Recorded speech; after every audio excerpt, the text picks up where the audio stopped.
Get ready to learn about the story of Crypto, the last dog of Krypton, right now.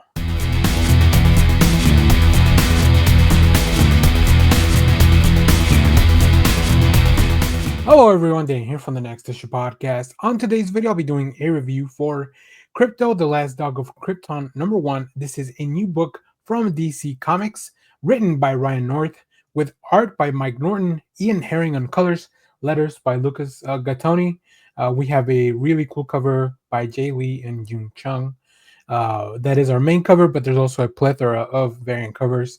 Um, what a delightful way to start this story. Now, we know that this summer of Superman, it really incorporates the whole family, right? Supergirl's got a new book. Superman's got a whole bunch of other things going on. The family's all busy with everything. But you cannot leave out a big part of the family, Crypto, who's about to make his debut in the new live action Superman later on this summer. So here we are with a new story all about his origin. So, in this issue, there will come a day when Crypto stands beside Superman, helping him fight off monsters, aliens, and supervillains. A day when this dog will save his adopted world thanks to the incredible powers granted him by Earth's strange yellow sun. But he's not there yet. Today, Crypto is a normal puppy on Krypton, spending each day happy, snoozy, endless day alongside his family, Jor-El, Lara, and of course, baby Kal-El. But when a rocket test goes wrong, Crypto finds himself lost in space and soon crash lands all alone on a strange alien world called Earth. So, yeah, it's really interesting because throughout Superman's history, there's always been the idea of like, how do we add more Kryptonians to the mythos because everybody was supposed to have, exploded pretty much with Krypton being destroyed. So, in this book, we get to see a really heartwarming story. Um, and I think the team does something really well, and this is where the lettering, Lucas Gattoni, really shines. So I'll highlight that first. Every time during the dialogue, you can read it, it's very legible to the reader. But anytime the dog, Crypto, is supposed to understand something, like maybe they're addressing him directly or it's a word that he knows, it's highlighted very differently than when it's just normal dialogue in the background to give you more exposition and the story and move forward. So I thought that was really clever. I was wondering if they were going to do something special, very similar to what Marvel did on the Hawkeye series with the pizza dog issue, which was really more like signs, right? There was no actual dialogue in that issue. It was more like little signs that the pizza dog would recognize. So in this one, anytime Crypto understands what they're saying because these are words that he's familiar with, it's being highlighted with all caps, with more clear, more the dialogue is a lot more in the front, whereas some of the other dialogue is in a little bit more washed out in the background, still very legible. So that this was, I wonder what those meetings were like, trying to figure out like how do we capture this dialogue. So kudos to Lucas Gattoni. Like I said, I think lettering is a very underrated skill in comics, and it's only brought to the forefront or talked about when something goes really wrong. But I wanted to highlight that here.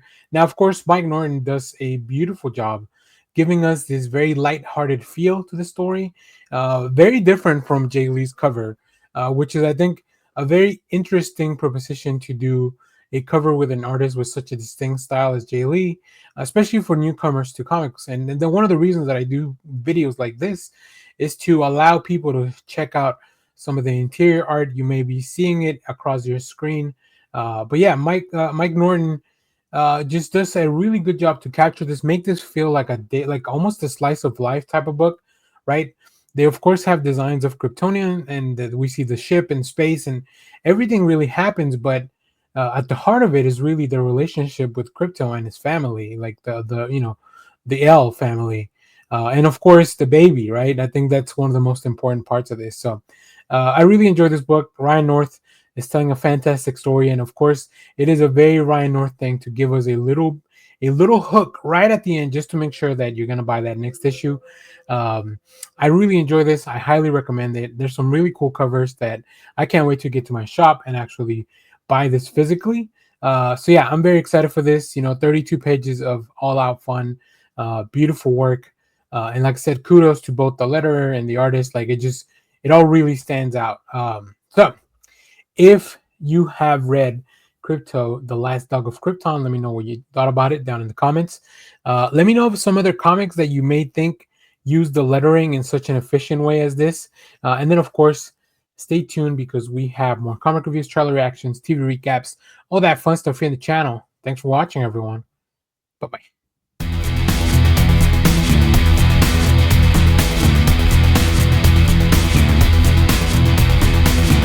Wally and Grodd are still on the run, but can they find a safe haven while they try to figure out what's going on? Let's talk about that in this video.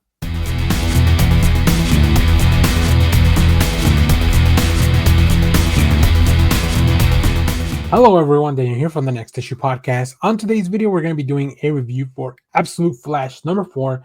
This is a new book from DC Comics, part of the Absolute Universe. This is written by Jeff Lemire with art by A.L. Kaplan, Chris Sotomayor on colors, letters by Tom Napolitano. In this issue, Wally's on the run and looking for a safe place to hide out. He finds himself in Central City and meets a kindly man who offers him a place to crash at the youth mission. But is anyone truly safe when the fastest kid alive comes to their city? That is definitely something we need to talk about, because Wally, he doesn't have full control of his powers. He doesn't fully understand what's going on with him, and he still has this ghost of Barry that keeps kind of following him around. Now, is this all in his head? Is this something that's kind of out there really chasing him? We don't really know. And this issue just really plants more seeds for that. I think Jeff Lemire is really balancing that whole superhero, almost kind of a horror story. Like there's a lot of horror aspects to this. And A.L. Kaplan does a great job to follow up on what Nick Robles set up in the first arc, right? The style is very similar, although it does have its own uniqueness. It's very different in a lot of aspects to Nick Robles' art. But it's really cool that to see an artist kind of hit the ground running, no pun intended here, like this, like really capturing the same type of movement and dynamics that have been set up as themes really for this story. We get a lot of really fun Easter eggs and callbacks, and we are meeting people in this Absolute Universe that we know are from the main universe, but they have a different role here. So you might see some familiar names, including somebody that is very important to Wally in the regular Flash timeline. So I like that. I love how they keep developing the story with Grodd, and then of course that Wally keeps being hunted down by his father and by this this branch of the military, or this organization in the military that has the rogues at their control. But can they even do anything about it? We don't know. But we know that they are on the run, and they are very easy to track, unfortunately, because Grodd keeps going along with Wally. But I love that Wally has somebody to rely on, even if it's just this new revamped version of Grodd. I think that's a lot of fun. So if you have read this book, let me know what you thought about it down in the comments. As always, thank you for watching, everyone. Remember to share, like, subscribe, hit the bell so you know when we go live. That is most Saturdays, 10 a.m. Central Standard Time. And stay tuned. We have more comic reviews, trailer reactions, TV recaps, all that fun stuff here in the channel. Thanks for watching, everyone. Bye-bye.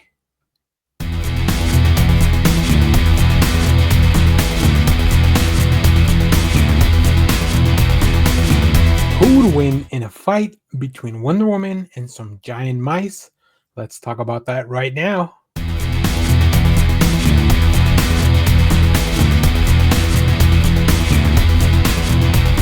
Hello everyone, Daniel here from the Next Issue Podcast. On today's video, I'll be doing a review for Wonder Woman number 22. This is a new book from DC Comics, written by Tom King with artist Caitlin Yarsky, Alex Gomez on colors, letters by Clayton Cowles. Now, if the name Caitlin Yarsky sounds familiar, is because I recently talked about her series Living Hell, which is being collected very soon. But in this issue, we have her here for this great, really charming and funny story. So let's talk about it. The Mouse Men cometh. As the stage is set for our next tale, Diana tells their daughter the story of one of their greatest adventures together. The maniacal Mouseman debuts, looking to prove himself against the Amazon princess and severely underestimates how powerful she and her allies truly are. Could his humiliating defeat have repercussions for Diana in the future? Well, I mean, just the way that this is set up, I feel like there's going to be a lot to talk about. But it's really interesting. I really like this issue. First of all, I just want to highlight Yarsky's art. Um, it is it does feel like a flashback. It feels like a tale out of time, right? It's very, very different and distinct from Daniel St. Pierre's look. So it really feels like we are taking a small break, right? We had Guillaume March in the previous two issues with the detective story with Batman.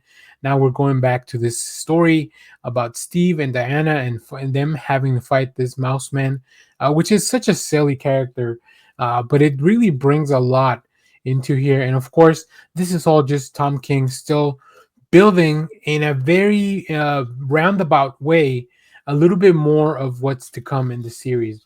I think Tom King has a really interesting plan for this series. I mean, he's been going at this for 22 issues now. And I love that they are bringing artists like Yarsky, like Guillaume March, to kind of give us a different flavor, right? I love Daniel St. Pierre's art, and I like that he's being utilized to tell us this main story while we still have these stories or these, the little side tales or flashback stories. And of course, this is a very charming tale of the way that Diana and Steve work together when it comes to like this it's a big crisis, both literally because there's giant mice running around DC that Diana has to fight, but she also understands that there's something. These mice are not, they're not evil. They're being controlled. They're so like I really love that aspect of Diana where not only can she talk to animals because that's a very underutilized power of her, where she talks to other mice like regular mice that haven't been put through this whatever mind control experiment or like this gigantification of them. So and Yarsky gives us some really fun just depictions of this. I think there's some really fun stuff here, whether it's Diana having to lasso this giant mouse or her being attacked and just trying to hold things off, or even the design of Mouse Man. Like it's really really fun. I highly recommend this one. It's just a really fun one-off. You could even just read this as a standalone thing. You don't even have to dip back into the story, which I think it's a really interesting way to do things. The cover is very charming because you see, it's just a really funny way to kind of. It almost feels like those silly golden age stories that they would have in the comics, right? Where they're like so wacky and out of control. And maybe Tom King is trying to channel that a little bit because this is a flashback to what that era might have been in Diana's timeline. Like, of course, time is wacky in comics and it's fun, but yeah, I really enjoyed how they did this and they put this together. So, really, really recommend you check this out. So, if you have read Wonder Woman number 22, let me know what you thought about it down in the comments. As always, thank you for watching, everyone. Remember to share, like, subscribe, hit the bell so you know when we go live. That is most Saturdays, 10 a.m. Central Standard Time. And stay tuned. We have more comic reviews, trailer reactions, TV recaps, all that fun stuff here in the channel. Thanks for watching, everyone. Bye-bye.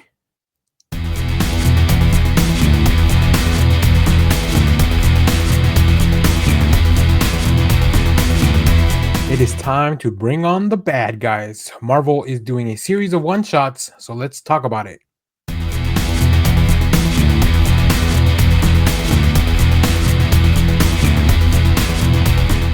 Hello everyone, Daniel here from the Next Issue Podcast. On today's video, I'll be doing a review for Bring On the Bad Guys, Doom number 1. This is a new one-shot in a series of one-shots. We'll talk about that in a second.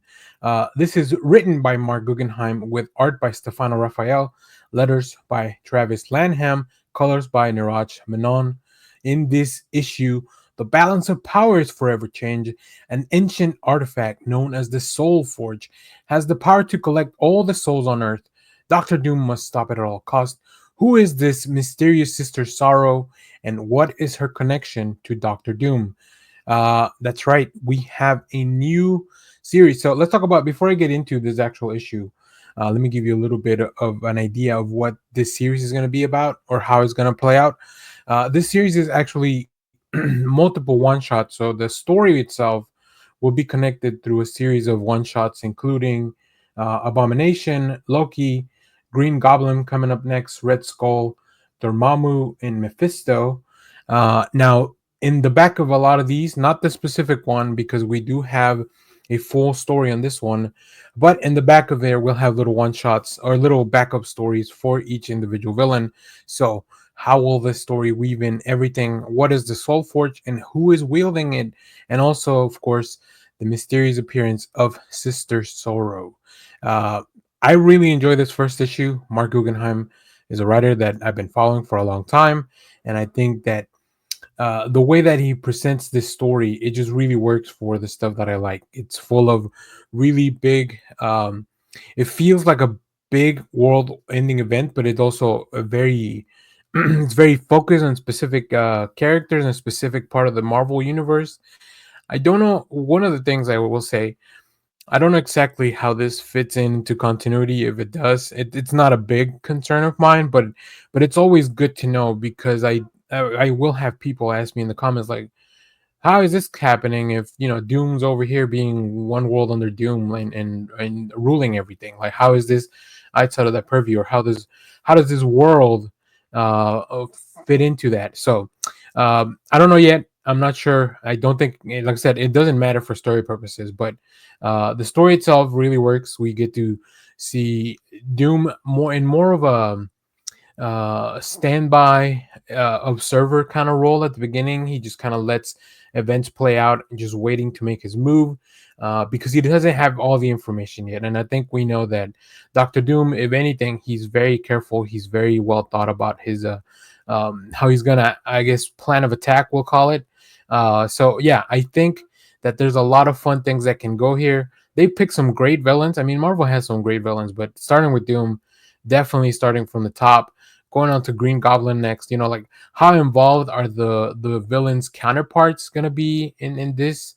So that's going to be very interesting to see as well. And then, of course, this is all leading up to the Mephisto one shot, so that gives you an idea of who might be behind some of these events. But there's still a lot of mysteries to solve. Stefano Raphael's art is great. It really works. It's very much this reminiscent of the Marvel house style, I will say. It's a little bit of an contemporary update as well, which I really like. It can get very in your face about a lot of things. There's some pages that are super detailed. You'll see some of the previews as they scroll across the screen. Yeah, it's really cool, and I love the implication of the lore as well. And then, of course, the introduction of this character, Sister Sorrow, who we don't know exactly who she is or what she wants or why she's even trying to figure out. What are her motivations on top of everything that she's doing. I feel like this is going to be revealed to be somebody maybe close to Doom. We know that Doom's mother is in hell. I don't know if he has any other relatives. So my speculation for now is that this is Doom's mother, just from what I've been presented, and especially the interaction that the characters have. So we'll see. I think that would be a weird, interesting twist. So if you have read Bring on the Bad Guys, Doom #1, let me know what you thought about it. Let me know which cover you picked up. There's some really crazy covers that, I mean, who would not, as an artist, who would not want to draw the Doom variant, right? I think Marvel's done such a good job with bringing out the variants. We have an Alessandro Cappuccio design variant for Sister Sorrow, so really cool that maybe, I don't know if he's I don't know if he's the one that designed. We also have lyrics. We have people like Neto Diaz. So, like, yeah, it's a lot of really cool stuff. Kevin Eastman did a cover as well. Yeah, I'm very excited for this event. I'm very excited to see how it plays out because I love villains in the Marvel universe. They remind me that you can be a villain and be cool and not just be a terrifying real life villain. So interesting stuff. If you read this, let me know down in the comments, as I mentioned. So thanks for watching, and remember to share, like, subscribe, stay tuned because we have more comic reviews, trailer reactions, TV recaps, all that fun stuff here in the channel. Thanks for watching, everyone. Bye-bye.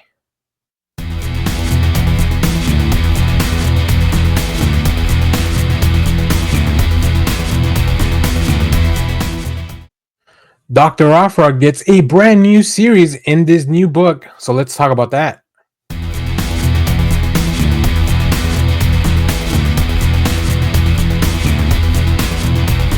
Hello, everyone. Daniel here from the Next Issue Podcast. On today's video, I'll be doing a review for Dr. Aphra, Chaos Agent. This is a new book in the Star Wars series from Marvel. This is written by Cheris Chen with art by Gabriel Guzman, Mike Atier on colors, and letters by Joe Caramagna. This is a new, as we jump forward with all the books to the events of after Return of the Jedi. This is where we find Aphra in this moment, which is really cool because obviously she's a character created in the comics. She's only lived in the comics. So it does make you wonder, like, once they get to the end of the original trilogy, like, will they even keep this character around? So I'm glad to see, and I think Marvel knows, and Marvel and Star Wars know how popular this character is. So yeah, they're gonna keep her around. They're gonna keep making books. So in this issue, out from the shadows of Darth Vader, Dr. Aphra returns, an all-new ongoing series featuring the rogue archaeologist as she makes her way through the galaxy in the era of the New Republic. Aphra must team up with Luke Skywalker to track down a rare artifact, and what will she do when her tattoos no longer function? So, if you have read Aphra in the past, her tattoos are a big part of who she is, both as a person, but also skill-wise. Like they let her, like, slide into things and kind of hack things in the, in a way. So they're functional as well as important to her. So really, really interesting. So I'll start with my one caveat for this book. um the art style that they picked, Guzman's style in this book, it's not my preferred aesthetic, especially for a Star Wars book, for an Afro book like this. I think there's a lot of, I unfortunately, because of all the other stuff I read, I have a very specific look that I want to see in a Dr. Afra book. Now, I could be convinced to maybe check it out later, and rethink on this, but yeah, it was not just my preferred style. It's great and it works, and I think there's some really good stuff about it. Specifically, whenever characters are having a conversation, their faces are very expressive. Um, Maybe it has to do with, it feels like the inking is also very heavy on this, which, as I mentioned, just it doesn't, it works on some characters. I feel like Dr. Aphra maybe shouldn't have um that aesthetic, but that's just really a personal thing. But overall, like, the art works. It delivers the story great, and it has some very cool character design, especially when they go to, like, Dr. Aphra has to meet with a lot of shady characters, so the mood really works. The idea that we have Luke Skywalker, who's just defeated Darth Vader, like, they draw him in this really, like, in his cool black outfit from the Return of the Jedi, and then the introduction of a lot of these new characters and, like, this new organization that feels very funny, like a very Dr. Aphra coded for sure. So the story itself, it's really fun. I mean, any story where Dr. Aphra has to team up with I almost called him Luke Vader, Luke Skywalker. It just really works because they are so different, but they also really understand each other. They've been through a lot, even though, and obviously in the movies you never see all this stuff. Like in the comics, they've been through so much. They've done so much stuff together. They have a very strong connection to Vader, of course. So yeah, I don't know. I think I'm gonna check out issue 2 and figure out if this is something I want to read on a monthly basis, or maybe wait for the trade. I'm not very familiar with the writer, so I also don't know, like, how they approach a story and the way they're going to tell it. Sometimes these books are just written for the trade and they read better that way. But of course, comics is a serialized medium. So yeah, not the best start for me as a Dr. Aphra fan, but there's something there that I want to keep my eye on for sure. So if you have read this issue, let me know what you thought about it down in the comments. Let me know what else you're reading from the Star Wars world. There's a lot of cool stuff out there. I'm just catching up on some of the stuff, like the Battle of Jakku stuff, like that comes right at the end of Return of the Jedi. Like, I'm just getting into those books, so I'll talk about that. Probably there's 3 parts to it, so I'll probably make 3 different videos about that. But yeah, stay tuned for all that. A good day for comics.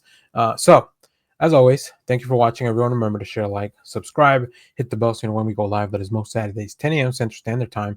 And stay tuned. We have more comic reviews, trailer reactions, TV recaps, all that fun stuff in the channel. Thanks for watching, everyone. Bye-bye.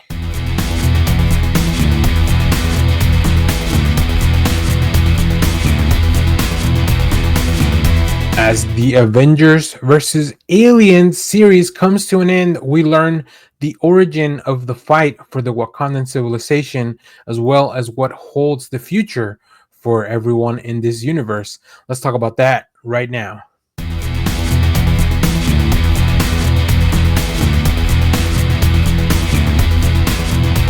Hello everyone, Dan here from the Next Issue Podcast. On today's video, I'll be doing a review for Aliens versus Avenger number 4.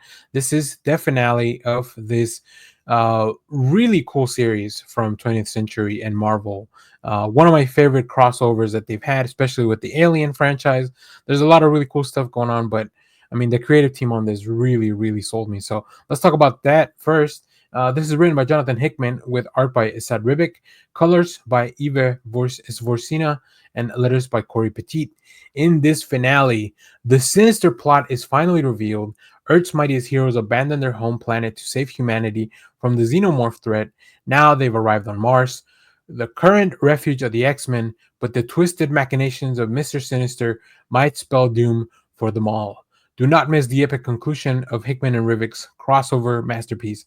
Yeah, I mean, before I even get into any details, this is probably one of my favorite crossovers that they've done in Marvel. Like I said, especially with the Aliens franchise. It is removed far enough from like main continuity and main history to like just really allow Hickman and the team to do whatever they want, right? And then of course, Esad Ribic, like fantastic artist. I love all the things that he's worked on, especially with Hickman. Like they really work for me. Eva Vorsina's colors, like they just really bring another layer to the art and the world. There are some, especially when we're in this like galactic battle, but also you have to really tone it down for the xenomorphs. There are some scenes. I feel like it's very difficult for me to imagine how you would draw light sources in a comic book medium, but Bursina just really nails it. There's a lot of really cool sequences where you have either you're looking at a star or the sun or maybe a portal where the aliens are coming through. And in the first few pages, we learn how the Wakandan Empire, not only how they grew to this like big vast space empire, but also what happened to them once they encountered the xenomorph, which I feel like that's the one piece we were missing from all the previous ones, right? We've been following the events that happened on Earth, while we know that the Wakandans have been kind of in the periphery. So we finally get an answer to that. We get an answer to Sinister's plan, which is of course the wackiest plan you could imagine ever. And we have very few characters left that we're following, right? We have Wolverine, Armor, Emma Frost, like a lot of these characters that are kind of impervious to the xenomorph attacks. We have Manifold, who's helping them move, and of course the Black Panther. We know that after last time the events, Tony Stark was injured, maybe to death. So we follow up on that, and then of course what's been going on with Miles Morales and the xenomorph that him and the symbiote capture. Right, it all is paid off here. Like I said, I think this is really this will probably read way better altogether, just because there was so much time in between. We get a new kind of xenomorph design, which is kind of cool. I really like how they kind of blend the aesthetic of like the host and the xenomorph design. And then of course there's always these twists and turns that we know are here, and they have to happen because that's just the way the story has to play out. But it leaves in such a way that if we needed to return to this world, you could, but also you just get the complete story, and it's great. I'm very excited for this. I can't wait to hear the boys over at Crew Expendable go over the series. They've been following along. You can check out their stuff. I've got a link in the description. They are the Alien podcast that I recommend the most. They cover everything from the comics, the novels, the movies, all that stuff. I've even guested on some stuff with the Predator and Black Panther and Wolverine crossover. So, yeah, highly recommend you check this out. And let me know what you thought of the conclusion of this event. Let me know. I know it was a long time in between, so maybe you should go back and read all of them and just get it all done in one shot. But man, oh man, they really nailed it for this one, I think. So, as always, thank you for watching, everyone. Remember to share, like, subscribe. Stay tuned because we have more comic reviews, trailer reactions, TV recaps, all that fun stuff here in the channel. As always, thank you for watching, everyone. Bye-bye.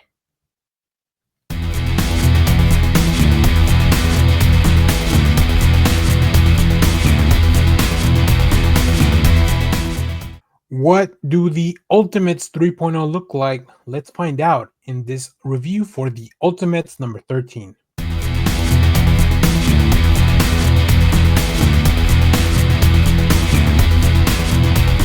Hello everyone, Dan here from the Next Issue Podcast. On today's video, I'll be doing a review for The Ultimates number 13. This is a new book from Marvel Comics from their Ultimate line. This is written by Dennis Camp with art by Juan Frigeri, colors by Federico Bellini, letters by Travis Lanham. In this issue, the second year of The Ultimate starts here. Time is of the essence and no one knows better than Iron Lad. With the Maker set to be released in 6 months, it's time to kick off new, more daring actions. Enter The Ultimates 3.0. This series continues to just surprise me at every level. This issue is actually a lot of fun. I really enjoyed because there's a through line that is not revealed until the end, and that really kind of catches you by surprise. There are hints that there's something kind of going on in the background a little bit.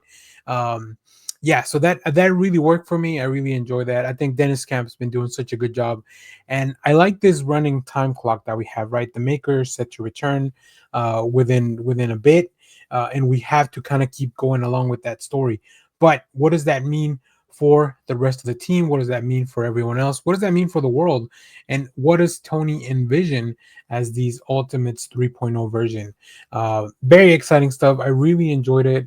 Juan Frigeri continues to do some outstanding work, especially when it comes to drawing like a million characters on one page. I don't know how you lay that out. I don't know what that looks like. I like to see the script on this because they're really nailing it. I really like the idea that uh, the Ultimates, they are seen by some as terrorists, they are seen by some as liberators. They're it's really all over the place, right? Which is very much a thing that would probably happen in the real world, where like this group of beings are trying to maybe help or trying to change things. Like they would be questioned by the media, by the people, but I like that they've established different little places where they can make some good, and they can actually do some good things for the world. In the meanwhile, how is Tony keeping up with all this? Well, we find out in this issue, and the Wasp is the one to find out, and it is a very surprising twist. I really like that. We know that Tony's been through a lot, but this really takes it to a whole nother level. So it's a really fun reveal. We don't get a lot of action when it comes to like fighting here, but we do get to see. This is kind of like a tour, or like a big summary of like where we are in the world. But with this through line of Tony just being at all these places and having to do all these things. So it's really cool. Like it's a really fun way to kind of recap and welcome in a new reading audience, so that they don't have to go back and read, all those issues. But you should. It's definitely good. I love issues 1 through 12. They have a lot of really interesting stuff, but you also kind of get to explore the world of the Ultimates. And how everything else is affected by this. We also have, of course, the crossover currently with Miles Morales, the Ultimate Incursion Spider-Man, that kind of brings both the Spider-Man book, the Miles Morales book, and then the Ultimates book together. So there's a lot of really good stuff in the Ultimates line. So I highly recommend it. If you have read this book, let me know what you thought about it down in the comments. As always, thank you for watching, everyone. Remember to share, like, subscribe, hit the bell so you know when we go live. That is most Saturdays, 10 a.m. Central Standard Time. And stay tuned because we have more comic reviews, trailer reactions, TV recaps, all that fun stuff in the channel. Thanks for watching, everyone. Bye-bye.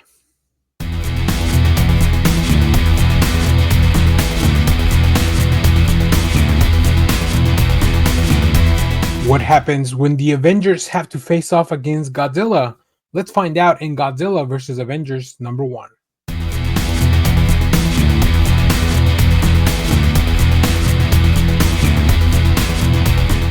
Hello everyone, Dan here from the Next Issue Podcast. On today's video, I'll be doing a review for Godzilla vs. Avengers number 1. This is a new book from Marvel Comics. This is written by David F. Walker with art by Georges Jeanty, Carl Story on inks, Frank Darmato on colors, letters by Cory Petit. The main cover by Leinil Francis Yu and Frank Darmato. In this issue, we have Round 5 versus the New Avengers, the original New Avengers, so the ones that Brian Michael Bendis created, return to face an unstoppable enemy, Godzilla, in the aftermath of a massive battle between Godzilla, Fin Fang Foom, The Avengers and Jet Jaguar from S.H.I.E.L.D. tries to make sense of what went down, but everyone is telling a different story. What really happened during that fateful clash? Find out when Earth's mightiest heroes face off against the Earth's mightiest kaiju, which could be both. I mean, Think Fan Foom is a pretty powerful foe, I think.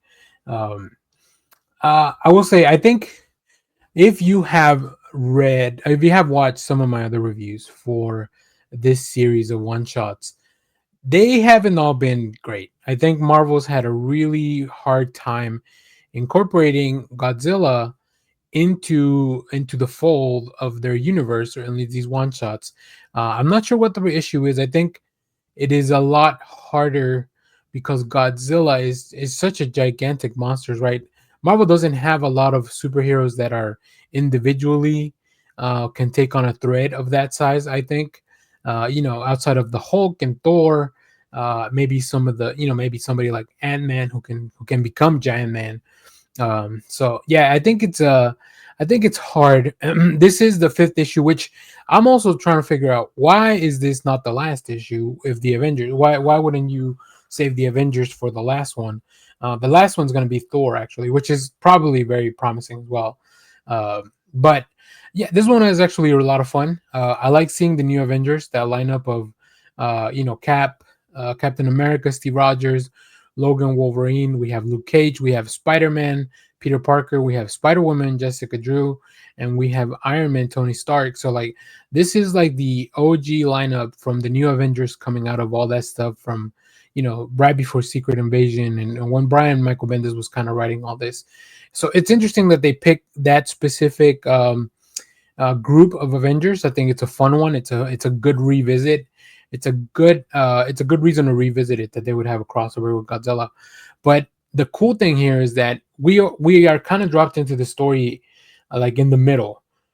Fin Fan Foom and Godzilla have already been going at it. Maria Hill is trying to question the Avengers on what happened, to try to gauge why all the destruction had to occur. And then Jet Jaguar shows up. So like, the kids that handled Jet Jaguar also have to figure that out as well, and they're involved now. So it's really fun. I think Georges Genti's art really fits the story. Like, his character designs are well. I really like his version of Godzilla, and especially his Jet Jaguar. I think it really makes it feel like the comics, or like like the stories of old, where those characters show up. There's a really interesting detail that Logan is just kind of half burnt for like the full issue. Like, his healing factor is still recovering after taking on a full blast from either Godzilla or Fin Fang Foom. I don't remember exactly, but and I think it's always fun to see Fin Fang Foom as this gigantic monster that maybe is a little bit misunderstood. I love the idea that he wears these little shorts like the Hulk. It's almost like he's wearing the Hulk shorts. But yeah, I mean, just seeing those three titans go to battle, it's a lot of fun, with the Avengers kind of like just doing crowd control. And like I said, I think one of the reasons Marvel had been struggling a little bit with incorporating Godzilla is because of that same reason. There's no one hero. There's not like Superman that could probably take out Godzilla with with a few punches or whatever. Or like, there's no one hero that has like a mech suit. And even in DC, they had to really work on the story to get that going. But DC, I think, had the advantage that they were getting both Godzilla and Kong, so they could incorporate Kong to the side of the DC universe. Either way, these one shots, I think they've really varied from one to another. So somebody in the comments has been asking me about one with Iron Man. There's not going to be one with Iron Man. This is, as I mentioned, we have Avengers and we have Thor. We had Hulk, Fantastic Four, Spider-Man, and we had one more that I can't remember at the time, but there's no Iron Man issue, unfortunately. So anyways, if you have read this book, let me know what you thought about it down in the comments. As always, thank you for watching, everyone. Remember to share, like, subscribe, hit the bell so you know when we go live. That is most Saturdays, 10 a.m. Central Standard Time. And stay tuned, because we have more comic reviews, trailer reactions, TV recaps, all that fun stuff in the channel. Thanks for watching, everyone. Bye-bye.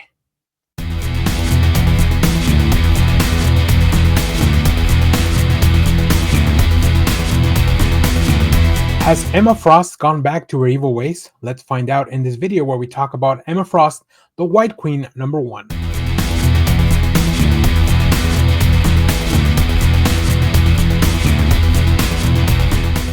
Hello everyone, Dane here from the Next Issue Podcast. On today's video, I'll be doing a review for Emma Frost, The White Queen #1.